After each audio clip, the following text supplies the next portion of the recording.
Welcome back to another episode of Let's Talk About It with Inayah and Mushirah. Make sure you guys take the time to subscribe, like, hit the post notifications to stay up to date. Welcome back to another episode of Let's Talk About It with Inayah, Mushirah. I have a special guest here today, and I'm super excited to hop into it. Thank you guys who have been following me and supporting me. We're going to be talking today about a little bit about the music industry and what that's like. I have someone here who has been a pivotal part in the music industry. He's done a lot with his career, and I'm super excited to go ahead and get into it. I'm here today with Mr. Kevin Bryant. Hey. This is so funny. How you feeling? Actually, I'm feeling good. I'm blessed. I've been through a lot, like this year. Not even this year. We're in June, July, and it's been a lot. We are almost in July. We're almost in July, and it's been a lot, but I'm blessed at the same time, because nothing really comes unless you go through a lot. So, Yeah. Yeah. So, Kevin, let me ask you this question. I've been around you for a couple of months now. I feel like since last year. I don't know. It's been a while. I think I met you last year. Yeah. Time flies when you're having fun. Yeah. See.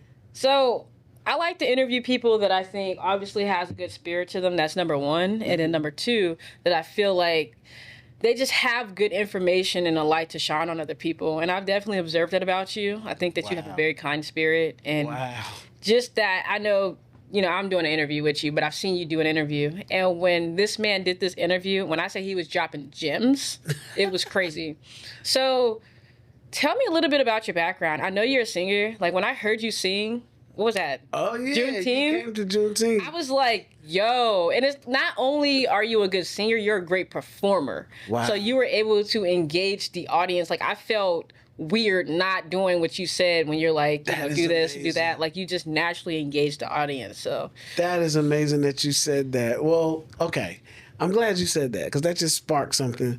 My whole work is about artist evolution and development and growing and pouring into new artists. So the fact that you said it's one of the things that I teach, you said you felt compelled to basically do what I said. I tell every artist that's the power that you have when you're on stage, when you're displaying properly. Yeah. And it's like, it's hard to get them to feel and understand that. But if you really just fully commit yourself to the environment and give yourself, you have no choice because we're all connected. So my body becomes your body. You get what I'm saying? And when you're enjoying it, that's when everything... It's contagious. Yes. Yeah. When you enjoy. Joy brings on that contagiousness that you're talking about. So for me, I had to learn that too. So it goes all the way back when I was a little boy. Wow. My mom said I was singing, even crying in key. So my mother was a gospel singer, singing in a group. And I just grew up really thinking I wanted to be like a lawyer and all that kind of stuff. Yeah, I wanted to be a lawyer. Now, was that like... Anal. So I'm also very black and white. Okay. People used to always tell me you'd be a great lawyer. Yeah. Because I love to debate. You know what? I do too. And I don't know if it's loving to debate or just I'm so prone to understanding other people's behaviors or want to understand people's behaviors. That's why I started working in behavioral psychology. So it's like, wow. I get a like, what makes you think that? So it makes people think I'm even being funny or I'm just nosy. But it's real curiosity. It's real for me. So growing up, I'm from Jersey City originally. You from New Jersey? Originally. You from New Jersey? Yes. We might be family. Uh-oh. I got a lot of family. My dad's from New Jersey. Really? Yeah. What's your dad? He's from Elizabeth. Oh, wow. Jersey City. Yeah. Yeah, that's crazy. And obviously the rest, my mom, I'm from Maryland. Okay. But yeah, my dad from New Jersey and my mom from Maryland. I didn't know that. I knew you said Maryland. But I grew up in New Jersey, but my parents got divorced when I was young. I was about 9 or 10, which is when I realized I had my first point of indeficiency is when I guess I felt abandoned, but we'll talk about that. My mom and dad divorced, and my mom moved to Virginia. Okay. For like a whole year. And I was just there. And then when she finally came and got us, she had a whole place for us and everything. I thought that was really cool. And it was in Virginia that I really started finding out more about me singing and everything. I got in the chorus, and I did all of that. And I was getting solos. And so that really started my journey. What age are we at here? I was 10. 10, okay. And I was in this talent show. And I was in this talent show, and it was so funny because I was sneaking to the recreational center. I was getting my cousin to take me. Yeah. And my mom never wanted me to, go like that. So I was getting her to take me. Excuse me. Why we gotta do this? We got an interview. I hate that. I gotta get some water. So It's okay. Let the people see that we human. yeah, we human. But anyway, I was going there and I was winning. And my mom didn't know I was winning. She didn't know anything until we went to the mall one day. Because I had been winning every week. Went to the mall and everybody was saying, "That's him, that's him." My mother was like, "What are they talking about?" And then come to find out, they told her I was in the talent show. She's like, "What are you doing?" I said, "Well, Mom, I won so much I have to go to the finals." Wow. It came out in the newspaper. Wow. So my mom got a chance to see me really, perform. So I never forget when she came there, she was like, "Wow, I don't believe this." And when my stepfather took me one time, he came to pick me up and he was like, "Kevin, come on." And I was like, "Wait, I got to see who won." And then I won like $25 or something. Wow, like that. but still. And he went back and told my mother, he was like, "Damn," he said, "Kevin won this thing." Now, my mother knew I was singing because, she knew I could sing, but it was just a joke and a hobby. Yeah. So I really started doing it and doing it and doing it and wanted it more and more and more and went up. I went to school. I had the pleasures of going to school with, well, we didn't know at the time, but Missy Elliott. Oh, wow. So, yeah, me, Missy. That's cool. Then Timberland. There was Pharrell, of course, he lived in Virginia Beach. So it was like being around all of that. We just thought we were being goofy, but we were really doing something. Wow. So when it got to the point it was time for me to go, I went to college in Norfolk State to stay home, but I wanted singing so much more. And I left and came to Atlanta and started entering talent shows here. And then I got my first gig with Bobby Brown. After, Wow. just a series of just winning. So you said hell with college. Say that again? You said hell with college. Not at first, but yeah, I ended up doing that because it's like I stepped into something that was like, oh my God, now I'm living. Oh, So I love that. Yeah, It made your I came soul. alive on stage. My love soul that. felt awake. I can see that too. Then I found my calling at that point. At least what I thought what my calling was until that was my gift, definitely. So I just went on to pursue and I started taking a lot of background gigs and I started touring and everything. I wanted my own deal and I started touring heavily with a lady by the name of Keisha Jackson, which is Millie Jackson's daughter. And I did a lot with her. I learned a lot with her. Shouts out to Keisha.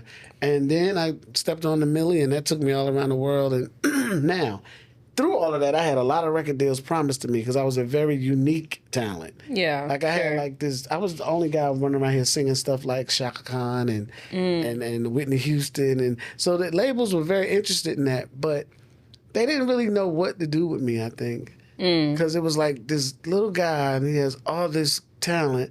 How do we market that? Because the guys weren't singing like that. Right. And then I wasn't the most masculine guy. I was very soft spoken. So it was like, how do we put that out?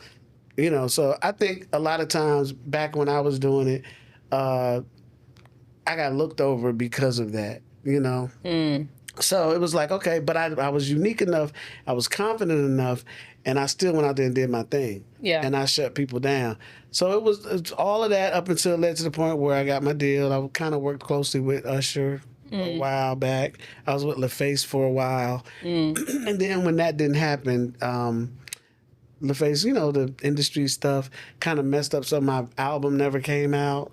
Wow. So I went on working. And then I looked up, and it's a really funny story. I was with the same people as Nelly, who's being managed by the same people. So I would fly to St. Louis. So I had these managers. They were a married couple. And then they made my demos. We went and did demos. And the engineer that was there, it was crazy how the universe worked, because we could talk about that too, because I tell everybody, pay attention to everything that happens because it's a hit for you. Yeah. But I didn't know it. So the engineer was engineering my demo, and I didn't know he was a producer from New York. So what happened was I was on tour with Millie Jackson. I was in a play, and I was off. So I went to record this demo, and the engineer said, "Hey, are you ever going to be in New York soon?"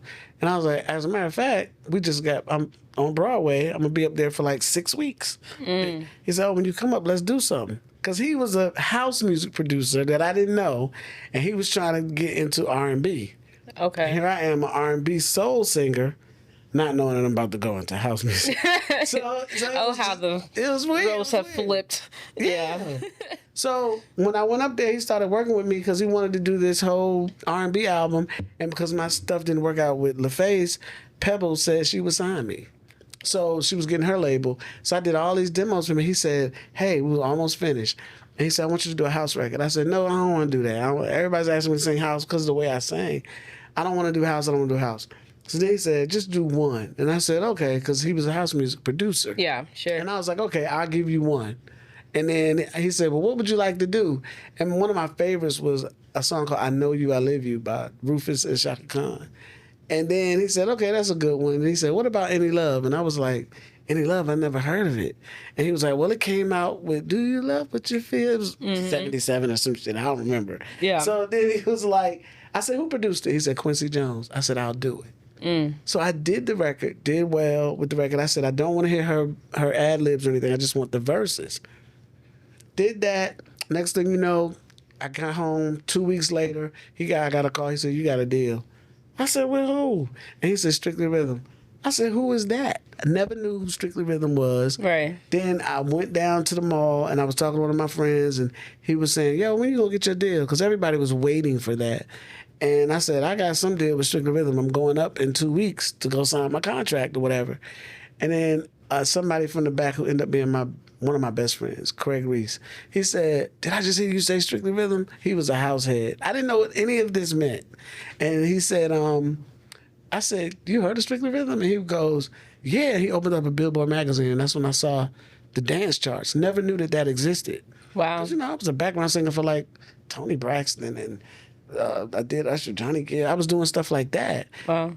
So Which is still amazing. Yeah. Absolutely amazing. So I didn't understand it. Yeah. And he told me yes. I said, wow, I'm in good company.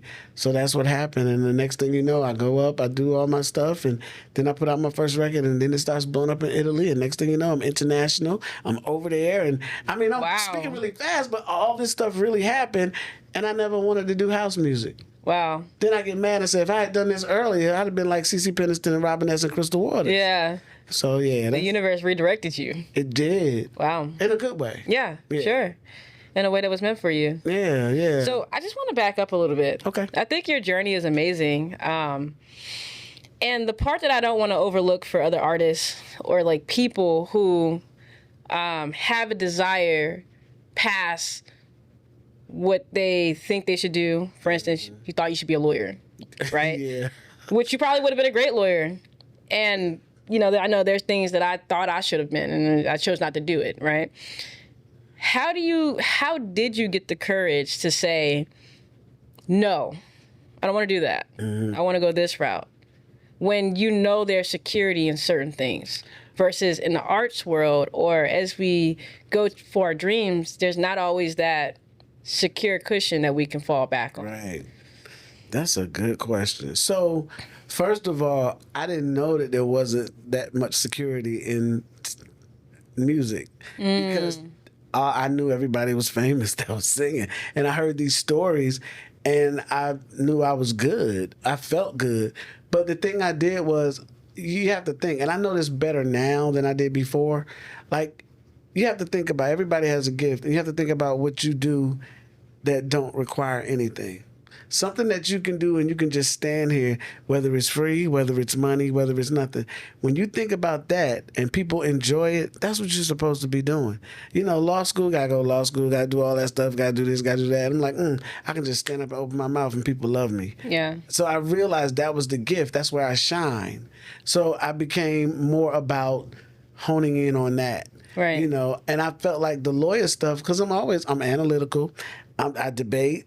I'm really a lawyer. I just don't have the education that it takes to get the bar and all that. But what I've learned is by experiencing my gift and utilizing my anal self and all that stuff that I question and I research, it works well with my music career. I can do a contract like that. I can read a contract. But how does someone get the ability to get to that point where it's like, you know what? This can give me security, but despite that, I'm going to follow my passion. That's a challenging one. I it wasn't always, I just followed my passion. Everything was good. There were times when I'm going to just be honest. I've never been this candid before, but there were times when I was losing it because I didn't think I was going to make it. Yeah. There were times when I said I should have done something else. It's up and down. It was what secured me was I found a way to do it and still get paid like a job. But sometimes every day I go back and say, I could have been the VP at a bank. My mother wanted me to follow what she did. She wanted me to work in a bank. You know what I'm saying? I could have been a politician. I could have been that executive lawyer. I go back and think that. But when I look back at my accomplishments, I go, no, this is worth more. Yeah. So what makes it worth more? What makes it worth more? Yeah. When you can look back at something that you've done or accomplished and feel like that's your whole life, that's what makes it worth more than going somewhere to get a paycheck. Because when you go get a job, you have a job and you get your paycheck, you just really work to get that money to take care of bills. Yeah. But sure. I feel like my legacy is living. Yeah. You get what I'm saying? Yeah. Like I look on my wall and I look at my records and I'm like, I'll forever you can't pay me for that. Yeah. But a job that you go to and you get paid, it's like, they can replace you. Yeah. You can't take away my record. Yeah. You can't take away nothing from me. This is kind of, it's kind of different but the same. I've been having like these thoughts lately about work. And as grateful as I am for where I am in my job, in my career, obviously I have a desire to do more of my purpose. Mm-hmm. But what I realized is, with work and building a career, it's really just, in my mind, like you use that to fund your life. Right. Because you got to pay these bills, right? But if you can be smart with it and use it to fund your life in a way where you can feel accomplished, to follow your purpose, like what you're saying, like create more experiences. I think that people focus too much on like the materialistic things or trying to put on a show for other people or all of these other things. And I just feel like maybe it's the old soul in me, but I just feel like the more you advance or whatever the case is, like use that to create the experiences so later in life you can look back and say, I actually lived a good life. Like I started to follow my purpose and hopefully like, get out of the work life, the job life, career life of what people think it should look like to really do what you desire to do. So that's something I've been thinking about.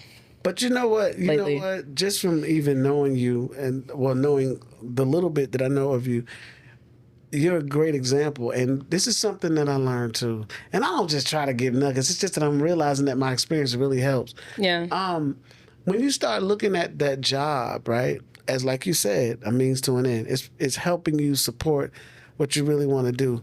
When you look at that as a meaningful part of the process, then I think it works quicker, it works better, and you're more at ease. Like me doing this job right now, I don't want them to be all dirty and greasy, but I know I get to come do this and talk to people who matters to me, the world, and who makes sense. And then that opens up another door for you. Because when I saw you interview Brielle, I was like, who is this? So I'm forever looking. When something comes up, I'm coming to look for you because of that. And you wouldn't be able to do this if you didn't do that. Right. So that's what we got to think about. The universe always gives us things that helps us along the way. And I'm not even being religious, but the story about Jesus when they say he was in the desert. Yeah. He was getting all the things to help him go along. He was able to counteract what they say Satan was saying to him. Yeah, sure. Because he had a certain confidence. There was a confidence in him, something that drove him to his purpose. Yeah. So even if it's a side job that's driving you to your purpose, think about it. When you're at that job, you're thinking about, I need to be doing this. I got to figure out how I'm going to interview. I got to do this. Because you don't want to be there. Right. So the only reason how you don't want to be there is because you're there, knowing you don't want to be there. Yeah. And that keeps you going. Yeah. So you get here. Exactly. Exactly. So just thinking about the point you made about, okay, we're going to go into the Bible a little bit, but it's not about that. It's about the synchronicities. Yes. Right? It's about I think this goes back to what we was talking about when the cameras were off. When we start to walk in our purpose. Yes. Or, AKA, when we start to be authentic to who we are. Yep. The synchronicities start to fall in place. Exactly. So I really want to dive into that because you gave some nuggets on that. So You talked a little bit about how your career started from childhood, how you found this desire to be a singer, and you just found that it was your natural talent. Yeah. So we went here to you owning a label. Yeah. 1 Degree Entertainment. Entertainment. Let's talk about it. How did you find that? How did that become a part of your journey and your purpose? 1 Degree Entertainment, I never even thought about it then, you know what I'm saying? But all those things that I got tired of, that I didn't want to do, that I got shafted by people and all that stuff helped develop this 1 Degree Entertainment. Not knowing that the whole journey of me making relationships and starting to know everybody, all the places I've been, all the connections that I made, they started calling me Mr. 1 Degree. Oh, wow. But I didn't know that was going to be a company. Yeah. So that's why we can't look at the things that we say we don't want at the moment like that, because it's already preparing you. So I was working for another label with somebody else, and I used to think, oh, I got artists, or I got the know-how. I can help you with your label and stuff like that. But people were using me to fulfill their dream and not thinking about me. And when I realized that, I said, I really got to do this myself. Right. I just used to think it was easier to bring what you bring to somebody else. Yeah. But then I realized, no, I got to do it myself. So I said, you know what? I'm going to call it 1 Degree, because I felt like there's 6 degrees of separation. Right? Talk about it. But with me... What does that mean? 6 degrees of... Talk about it. Mainly, what 6 degrees of separation, they say that there's 6 people away from you and everybody else in the world. You know somebody, know somebody, know somebody, know somebody. You can get to certain people. With me, I found that my intervals were much closer because I knew so many people. Not that I was out there trying. It just happened like that. So my best friend, business partner who passed away, he's part of the company, Alvin, he named me Mr. 1 Degree. Wow. Because he said, you know everybody. So my job was always to be social. And I was really good at it. And when I started learning how to network, you know, people that I remembered, for some reason, God gave me this amazing ability to remember you. So if I see you 2 years later, hey, remember when we were, and they were like, yeah, I just made people feel familiar. So I realized that's a gift. Then it's like, oh my God, I know that person, I know that person, I know that person. And it really felt like that. I guarantee you, I know one person that can get me to Obama. I know one person that can get me to Stevie Wonder. I know, and I wasn't thinking about it. It was just happening that way. So 1 Degree Entertainment is 1 degree from success, 1 degree from your dreams. Or you come here and you go 1 degree over to, you know, to being a star. They used to call me a star coach because I worked with Usher, Summer Walker, August Alsina. You know, I love August Alsina. I do too. His old music especially. Shout out to you, August. You got me through so much. You don't even know, man. See? That happens a lot. But that's how 1 Degree came about. And I felt like, because right before that, you know, I was doing vocal coaching to kind of get by a little bit because I got so sick of the industry, and I was, you know, I was like, okay, what am I going to do now? And then I was vocal coaching, and I realized that all that stuff I was doing all my life, that's my call. It was preparing you. It was preparing me because I love training or teaching or coaching superstars. You know, right before they realize that they're superstars. And I said, this is my calling. So the singing and stuff was a gift. But when you find your calling. You said something like that when you was like, your purpose may be one thing. Right. Or did you say your gift may be one thing? Maybe one thing. And your calling. Your calling is a whole. When you said that, that shit hit me so hard. Yes. Wow. Because I have a lot of gifts, you know? And I think that I'm so blessed in the way that the universe has given me so much in so little bit of time. Yeah. But I'm the kind of person, I just kind of go with change. And I don't like going through the same things too many times. So if I know this is a lesson, I'm going to learn it and keep it moving. Right. But I feel like I'm still learning exactly what the calling part is. Yep. But there's been so many levels, like you've went through so much to figure out, I got all these gifts, but I needed all these gifts to kind of collab and come together. That's right. In order to pour it into this calling that I'm building. That's right. And I feel like that's a space that I'm in right now. Like, right. And I think you are. Like, I think you're starting to touch your calling though. And it's something that you probably already thought about it. But you was like, nah, I'm doing this. Yeah. Or I got to do this to get to that when it's already there.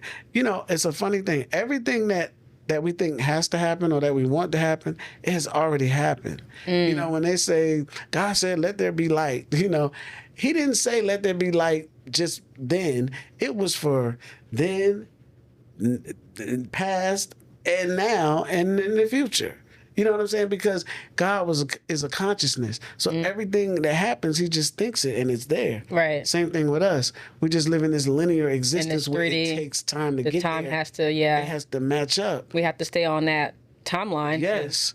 So I had no idea when I saw you do this first that I would be sitting here talking to you. I know. Wow. But I felt already like I needed to be. Wow. You get what I'm saying? Yeah. So Talk about it. We go through this all the time because when I sat there and watched you, I saw Brielle, I saw how lovely it was, but I also saw myself. Wow. And that's the part that connects us. Like, we really got to open ourselves up to understand the connection we are to each other. I think that's the world to be much better that way. And I try to show that through music. I try to let everybody know because for me to sit there and see myself, and I used to do that when I watched artists. When I used to watch Michael Jackson or Janet Jackson or anybody, I literally saw me in them. So can we take this a little deeper? Sure. And then we're gonna wrap it back around because I want to get back to One Degree Entertainment, but it all ties together, to be honest. It right? does. So, and I think this is good for people to listen to. And so you're talking about parallel events. Right. Oh, and then we also talk about quantum jumping. Yes. That's what I'm hearing right now. Okay. Right. You see yourself somewhere, and then you put yourself on that timeline. Yes. But the only thing about being in this 3D reality is that because we have this body that's limiting, Earth, we can't get to it right away as we should be able to. Right. So we have to envision ourselves there long enough to get there.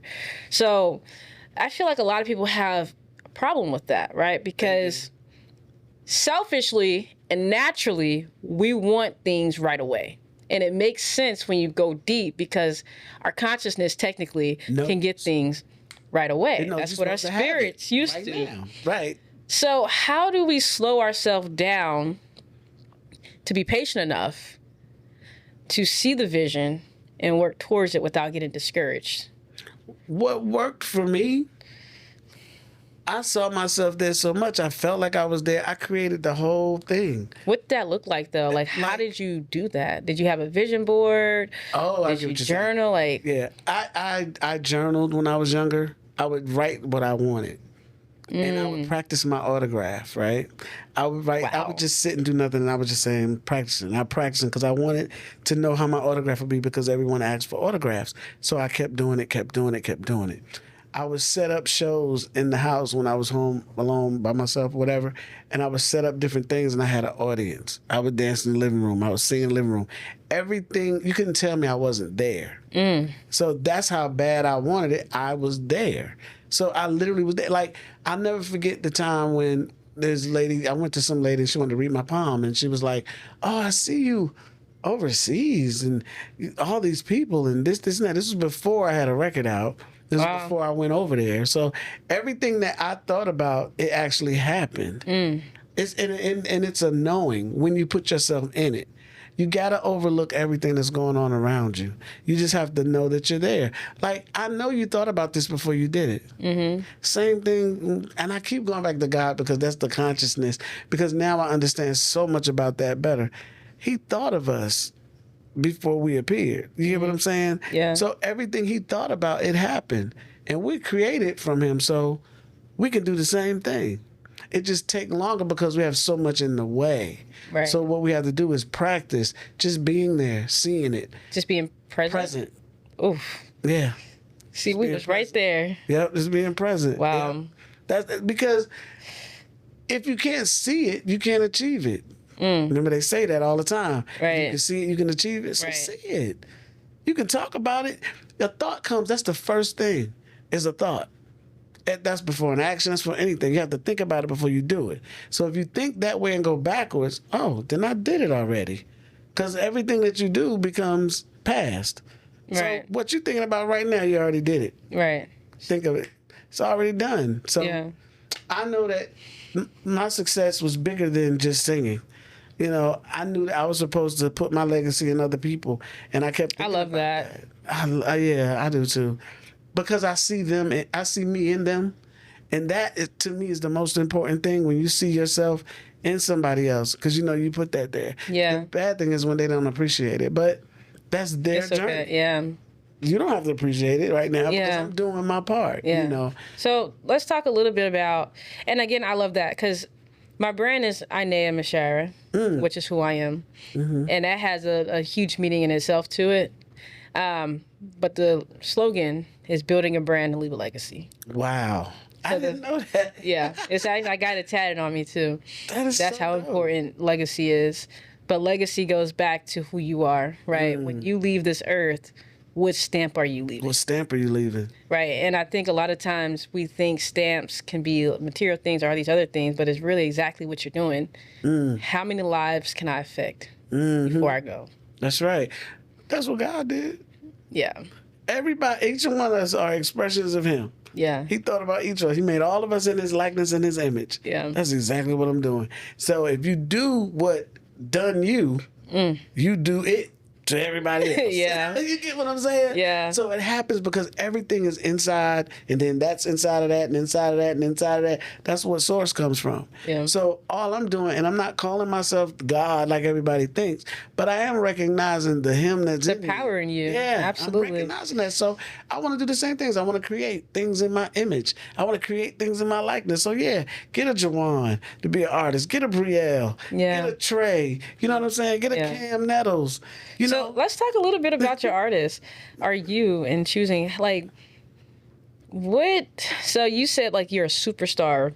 You develop superstars. Yes. Which I firmly believe that. Yes. Right? I've seen your artists, and you have some amazing artists. Thank you. When you're going out and you're looking for artists that ties into your brand, what is that thing where you like, I want you on my team? It's so funny. Everyone asks me that.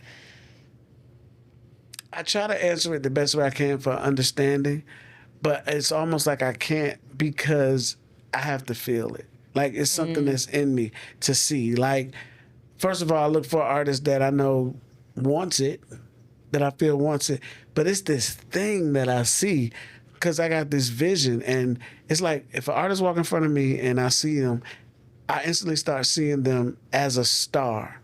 I see all the accomplishments all at one time. Wow. I go, oh my God, I can see it. So it has to be that for me. And That's your little psychic there. you know what? I've been called that, like clairvoyant, psychic, or seer, visionary, whatever. But the thing is this, I can see it, but whatever holds them, and if they let that affect them, it don't become what I see. Absolutely. But that's not me, that's them. Right. That's the free will. Yes, that's the, girl, you make, I'm mad at you because I was going to go. But that's where the free will comes in. Because I'm trying to get you to see what I see. And it's not what Kevin sees. It's what the universe has shown me for you. Right. And if I can get artists to understand that, you know, but you can tell, like a lot of people got the it factor but never make it. Right. A lot of people got everything that you can write down and say what an artist is supposed to be, but they never get there. Why? Because environment, it affects us. There's fears out there. There's roadblocks that we create ourselves. Relationships affect some people. Financially, it affects some people. But the one thing you got to know is, like, a lot of people I know that didn't make it coming up was because they couldn't go through what they call the struggle of life. I can't do that. I got to get a job. I know people that took on big paying jobs because they never wanted to be struggling, or they got things like cars and houses and clothes to make them have to get a job to take care of it. Yeah. And now they want to do, you know, the opposite. So you got all that, but you're not happy. Yeah. I ain't got all that, but I'm happy and I'm good with myself. But I've had all that from the music. I done drove every kind of car, and I got clothes. I mean, it's so much stuff, but it's not enough. It's not fulfilling. I love that you said that, because even something I'm realizing, right? I feel like I got a lot of nice stuff, But what I've realized is when I envision myself, when the universe shows me where I'm supposed to be, it's such a simple life. And it's actually who I am. Like, I like having minimum to nothing. Wow. And the reason is because it allows me to have the freedom to do the things I want to do without having these attachments to hold me down. And I feel like sometimes we get too caught up in the attachments, right? And it pulls us away from our purpose. It does. Or we feel like, okay, this is going to make me look this way. Who cares? Right. Go follow your purpose so you can be happy. Because those things are not going to make you happy. But that's the thing. People don't understand what happiness really is. Yeah. None of us do. I didn't know until I got in this position. Right. I thought happy was having a nice car. Yeah. I thought happy was having nice clothes, just looking nice, period. I thought happy was having a great relationship. None of that is happiness. Happiness is not even happiness because what we made it as is not. Happiness is the real, true, authentic happiness is simple as hell. Yeah. It's simple as hell. Everything is just this. Just being present. That's it. That's being grateful. Being grateful. Being in the moment. Being around good people. Following your internal guide. Just being, actually. Yeah.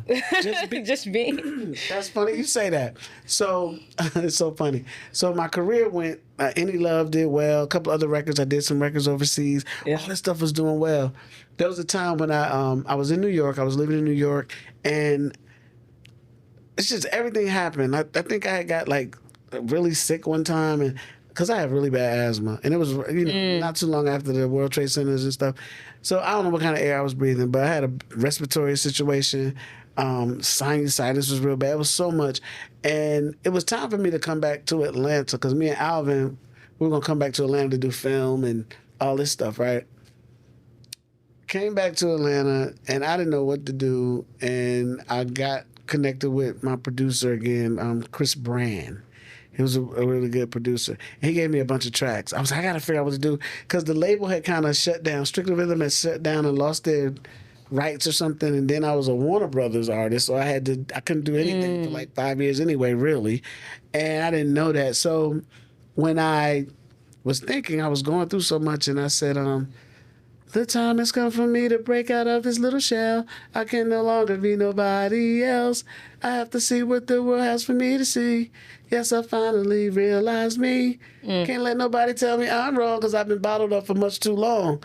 Won't hide behind something I said, but the whole thing was just be. So I did that.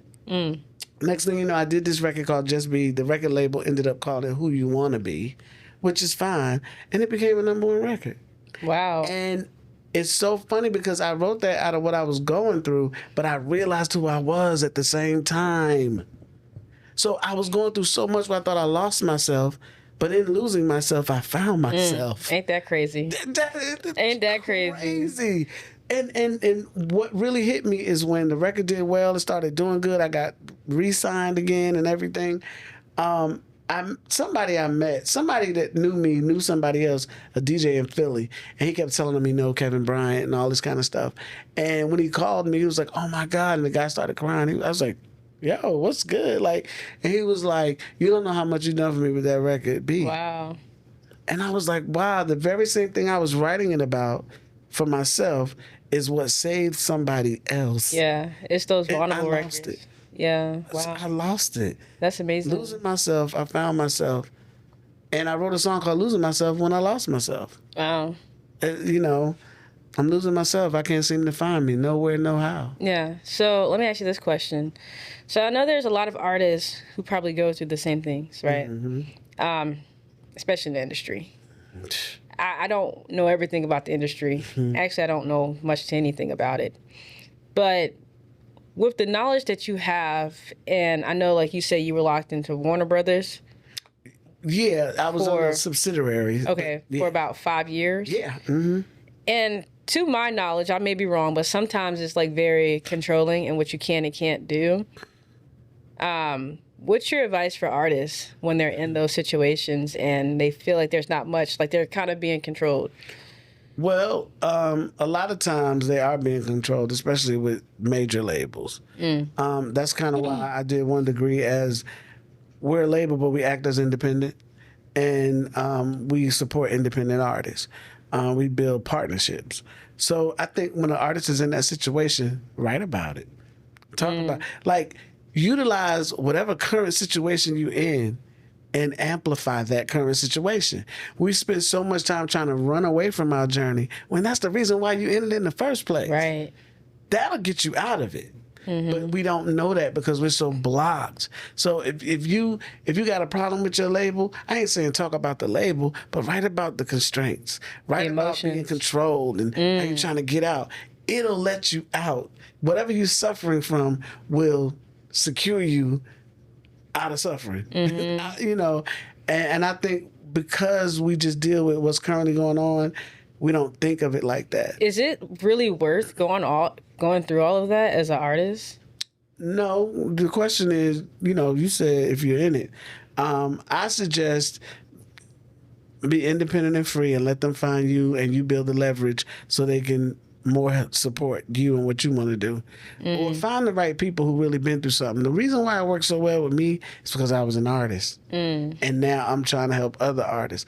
I am trying to be the person that I didn't have. I love that. Yeah. You know, I wanted and needed a person like me, but I didn't have it. So I said, you know what?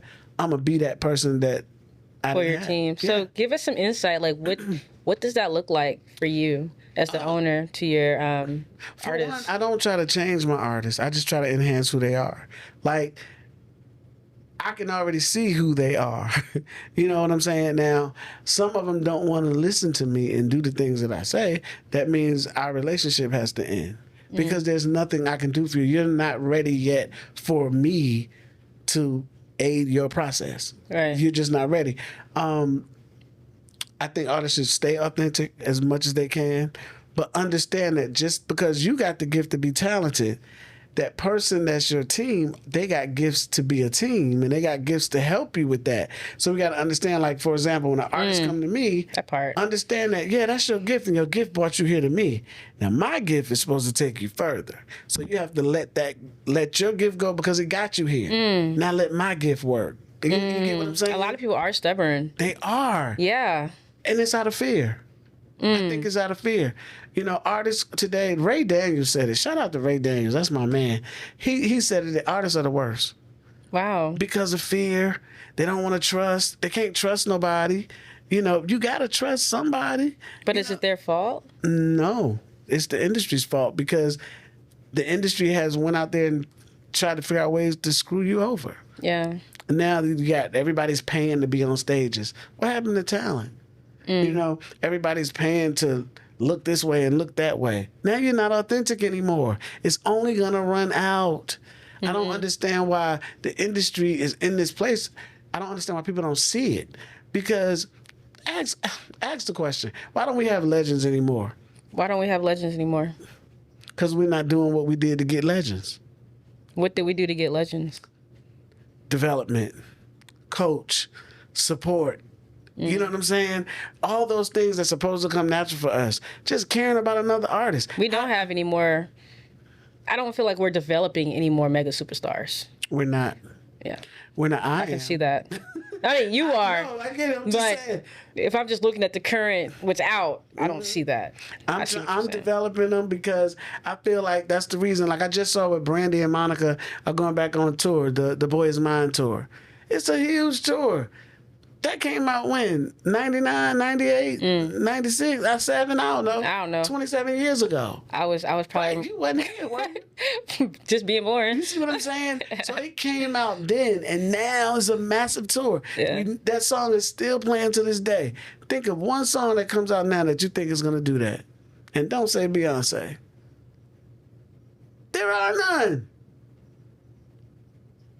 There are none, and it's like even Beyonce. Maybe some like Ella May. I like Ella May. Okay, yeah, she's from the. Maybe some SZA.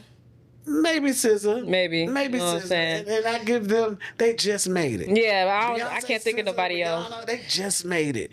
But anything right after that is not happening. No. You know, and it's like it's a shame it's because no quality. That you don't feel it. You know, it doesn't touch the. We're gonna let it die. I think we're becoming AI. Oh yeah. We're creating something, and we're creating something to become us, and we don't realize it. You know, we're evolving into. Hey, I look at it. We're doing emojis. Took away all our emotions because we do emojis, and now we speak through that. We don't even call to go out anymore. We do dating apps. We do all this stuff. I was at the airport, and for the order, it was an iPad on the table. Nobody came to me to really tell me how they feel about an item. I had to just pick it. Yeah. We're doing it to ourselves. We're turning ourselves into AI. Look, we created it. How do we reverse that? We got to get out of the thinking or the mindset of convenience. Convenience is the devil. I agree with that. We're supposed to work for what we get, so it's earned. We want convenience to the point where we don't have to do anything. We just want to push a button. Okay. And I do see how that's what's creating it. I know we're kind of diverting a little bit, but I do see how that's creating a ripple effect in so many different communities. So how is that creating a ripple effect? I know you tied that to music. So how is that affecting music? Are you saying like the music we hear is not real? A lot is of AI? A lot of it is. What you mean? Well, let's go over this. What's happening now is artists are now sounding like what they're wanting to sound like what they hear. Right? Nobody wants to sound like their voice. They want to sound like what they hear on the radio. Now, like the 2000s, they sound like them. Right. Now, what you hear on the radio now has been mixed and amplified and engineered where it almost sounds robotic. The frequency is not the same of a natural voice. So then when you're singing, you don't think you sound good. That's the start of it right there. Then now they're writing songs with AI. What you mean? They're actually picking up apps like, I don't even want to say the name because I'm not talking against anybody, but apps are helping you write songs. So it's taking the emotion and the feeling and the authenticity. The authenticity. They say you got to do it because you have to write it, but just think of what that does in the long run. And now everybody wants to be an avatar singer. And what did Timbaland just do? He just created his first AI artist. Wow. Look at what's happening. That kills your creativity when you don't sit and think about what you want to write or what you want to do. You just, the convenience part. Yeah. Wow. So it takes away that connection. What you mean? What is an AI artist?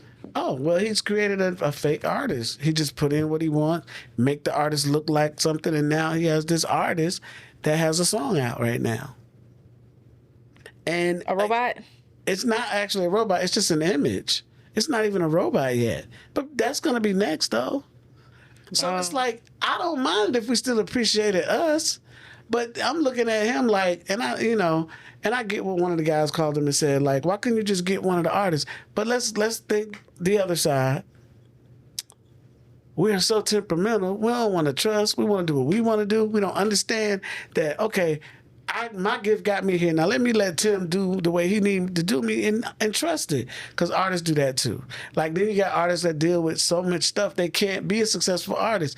It's easier to do an AI artist because you just make it what you want. So how do you help artists how do you help artists see that, hey, you've gotten this far? Because there's a lot of people who have gotten so far. And usually I feel like once the universe brings you to a point, or once you meet someone, or you go seeking for it, it's because I'm kind of at my wall. Like I need help getting past this. So how do you help artists who have a hard time? Because sometimes it's just constructive criticism, right? True. Taking that constructive criticism about their art to get to the next level. How do you help them overcome that so that way they can continue to flourish? That's challenging too. Increments of success helps. Like, what does that mean? You can show them. Like, when you say, hey, like an artist is afraid to get on the stage, then they get on the stage. And it worked out. Okay, now they're past one level. When you show them, if they listen to you, they got to trust you. Every artist is not going to do it. And it takes one thing that will affect you to say, okay, I'm moving toward that direction. So for me, I just try to show them the best I can. I try to keep doing things. I tell them what I've done. I try to do that until they see it, until they get it. Because there's no one remedy. Right. No You one know, shoe fits all. Yeah, it's like whatever their journey is, it gotta help them. And I just hope that the artists that I see, I hope they get it. Right. Like I deal with stuff now with artists, and it's like they don't see it right now. Right, but And you do. a lot of times I have to threaten them. Not Like, threaten well, them. I'm not waiting on you. But we Yeah. have to create competition. Yeah. Then they start going, oh, but see, when I was doing it, the competition was just there because everybody was authentic. Yeah. So now it's like, I don't want to do that. And then they find out that it's taking them longer because they didn't make the right choices. So I hope that gets them. But Right. So for anyone who may watch this, they're an artist and, maybe they, how could they not love you, right? Oh. And they want to be a part of One Degree Entertainment. What could they expect being a part of your brand? being a part of this brand, you can expect a team, a family of people, professional people that is going to help you and help your dream come true. That's our slogan. One Degree Entertainment, where artists and their dreams connect. So they connect here, and we go out and make them real. And you have a team of people, you have a community of people that will do that. So I try to implement my formula, my blueprint onto everyone so that they can kind of be like me, but they can understand that people need people to help them. Because independent artists is just what it is. They feel like they're out there by themselves. But when you come to One Degree, you're not out there by yourself. You have a team of people that you can rely on, just like family, just like your sister and brother and your mother. And at home, we do that here. So, How many artists do you currently have? I currently right now officially have 6. 4 active. Nice. 2 are trying to figure some things out. But 4 active. Brielle, whom we love. Brielle is interesting. She's one of the ones too that she's so brilliant and so special. Her earthly existence don't allow her to realize that she's supposed to be that way. You know? And I get that, and that's so humbling to me. But okay, no, you that person. You're supposed to be that. She's magnetic. She's infectious. Then Jawan, one of the people who is so regimented that he has to get it right. It has to be like this. I can see that. So he keeps doing it to the point where it's like, no, you're not looking real now. It's okay to hone into those emotions that you have. It's okay to be who you are. I feel that in his energy. See, and you know that. Absolutely feel that, Cam Nettles, he has to, he's great. Probably want to be a major superstar. He just got to know it's okay too for him to be that. And he got to know that he got to practice. Trey, on the other hand, identities. Give into who you are. It's okay. Don't try to do too much. You know what I mean? Then we have my nephew, Derico, in Virginia. Oh, that's your nephew? Yes, it is my nephew. A lot of people don't know that, but that is my nephew. He need not to feel guilty about his struggle. And I'm saying this because I want y'all to hear this, because they all are special. And they can't be. Then you got Emmy. She's working out of Disney, a great talent. She's coming to do her thing. So it's and we got some wonderful new people that I'm looking at. There's one guy that performed on your stage. He did a song like Sobrano. That was sketchy. Yoshi. I like him. Yoshi, Yoshi is dope. Yoshi has actually, we have a meeting with Yoshi this week. Wow. Yoshi is I've been knowing Yoshi for a while. Shout out to Heat Seekers and Red, Commissioner Red, over at the radio station. Yoshi used to come over there. I always thought he was special and different. So now we're just trying to come together and see how we can collaborate and make his specialness more special. Yeah. Continue to. Yeah. So, considering where your business is now, I think you've done a fantastic job. Thank you. I think you got some great artists. Thank you. Where do you see yourself within the next 5 to 10 years? Honestly, I see myself making major changes in the world. Love that. Making major changes in the world, sitting right up on the throne of my purpose and going, well done, Kev. I love that. That's exactly what I see right now. Because what does well done, Kev look like and feel like to you? Well done, Kev look like me sitting up high somewhere. Sitting up high somewhere and just really looking at all my accomplishments. Yeah. Looking at the awards that Brielle and them are going to be getting. Looking at the camaraderie amongst my team, looking at how many places we are with 1 Degree and other stuff that I do. I have big plans for myself. I want to bring back things to the world, to the industry that we missed. Yeah. So I'm right on that. I'm right on that pathway. That's why I see that, because I can tell that I'm there, because I learned how to look at what's happening currently to know what will happen in the future. Say that. Hey, say that. You gotta look at what's happening currently so you'll know what's going to happen in the future. Yeah. Pay attention. Yeah, I love that. So, with that said, Mr. Kevin Bryant. Yes. What is one piece of advice that you would have for upcoming artists, or just a piece of advice you would have for people that are going to be watching this video? For everyone, whether you're an artist or whether you're just watching this podcast, or if you're just inspired, always remember that the quietest voice is the voice that you listen to.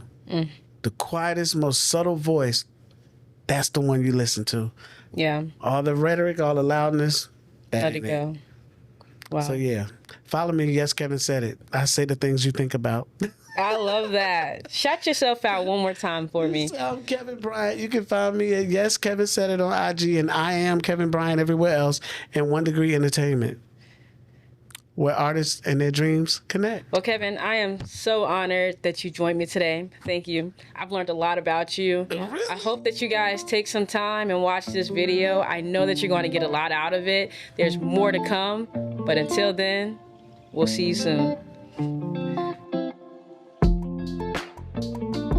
Hear my clients say, well, that wasn't my intention. The problem with saying that is that perception is 99% reality. How people perceive things becomes their reality. So whether your intention